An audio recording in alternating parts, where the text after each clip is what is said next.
This is problem number 33 from chapter 13. It's on page 565. A loaded FA-18 weighs approximately 30,000 pounds and lands on an aircraft carrier at around 150 miles per hour, nearly stall speed. The arresting cable system stops the plane in 300 foot or less along a landing deck, which is at an angle to the main axis of the ship. Determine A, the kinetic energy of the plane upon landing, B, the average force that must be exerted by the arresting cable onto the tail hook of the plane if exactly 300 feet is required to stop the plane, and C, the average deceleration of the plane. Note, landing a plane on an aircraft carrier has been called a controlled crash. It requires a system which absorbs considerable energy without damaging the plane or injuring the pilot. Planes like the FA-18 are designed with a significantly stronger airframe and tail hook than planes designed for land-based runways. Kind of interesting, my nephew, before he graduated high school, was interested in being a fighter pilot. And he talked to one of my friends who had actually flown F-14s during the first Gulf War. And my friend had been in the Navy, and so he asked my nephew, well, what branch of the service do you think you want to go into? And my nephew said, well, I want to fly planes, so probably the Air Force. My friend laughed. He said, ha, the Air Force, are you kidding? Go to the Navy. Try landing a plane moving at the speed of sound or so on a postage stamp on the ocean that's moving up and down. That's a challenge. A 2 to 3 mile runway, that's easy to land on. So kind of an interesting story there. All right, so what are we given? Weight, 30,000 pounds force. Velocity of the aircraft is 150 miles per hour. The distance that it has to land in is 300 feet. And that's it. We're supposed to find the kinetic energy, average force, and average acceleration of the plane. So let's begin this with part A. The kinetic energy should just be T1 is 1/2 mv1 squared. So if we plug in the numbers we're given, we've got 1/2 the mass of the plane is 30,000 pound mass. Notice it's not pound force. You cannot plug pound force into this equation because I asked for pounds mass. And pounds force and pounds mass are two different things. The velocity of the craft is 150 miles per hour, but we know that there are 5280 feet per mile, and there's 1 hour per 3600 seconds. So the hours go away and we'll be left with feet per second. So there's our velocity, which we will square.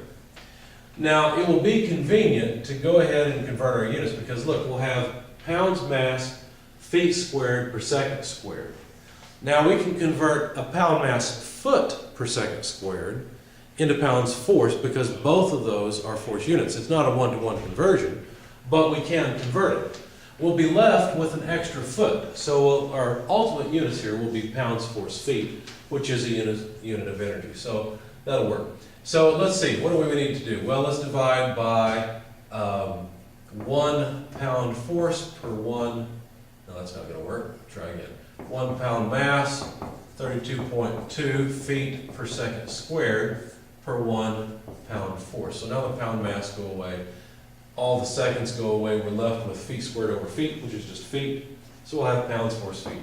Plug all this into your calculator, you find the initial kinetic energy is about 2.2547 times 10 to the 7th pounds force feet. Now, there's the nice thing about pounds force feet is it's easy to intuitively understand because you're probably quite comfortable with how big a pound force and how big a foot is. So this is about 2 million pounds force feet. You could look at this a couple different ways. One way is you could stop that plane in 1 foot by applying 2.25 million, or not million, I'm sorry, that's to the 7th.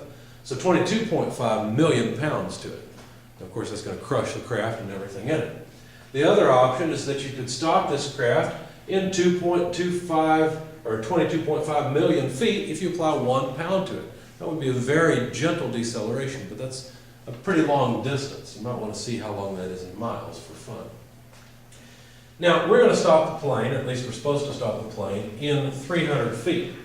So the work done in bringing the craft from full speed to zero speed would be equal to the average force applied to the plane multiplied by the distance it's applied to.